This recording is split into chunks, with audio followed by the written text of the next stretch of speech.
The Grizzlies were 29-3 all-time on homecoming here in Washington Grizzly Stadium. Portland State hadn't won a Big Sky Conference game in 2 years. And of course, none of that mattered.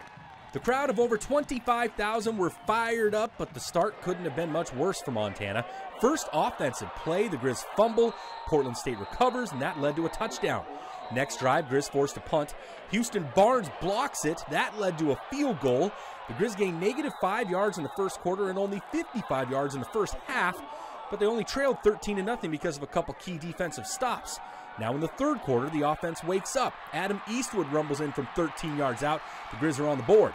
Dalton Sneed had a rough day, but he had a bright spot with a 41-yard bomb to Samari Torre. Montana takes its first lead, 14-13.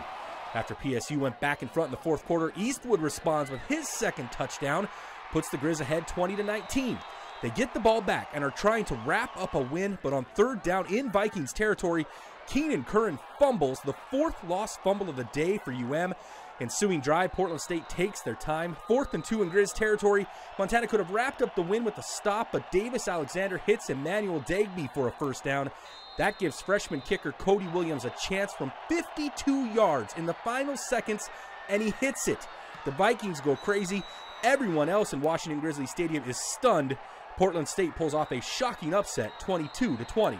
They came in and won that game, and we didn't. And that falls squarely on one guy, and that's me.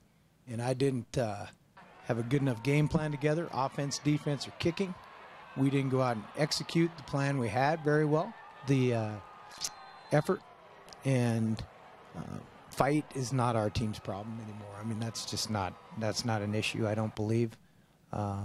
Execution is. The Grizzlies will have to quickly bounce back from this devastating loss. They head back on the road for another tough Big Sky Conference game next week at North Dakota. In Washington Grizzly Stadium, Derek Berkeley, MTN Sports.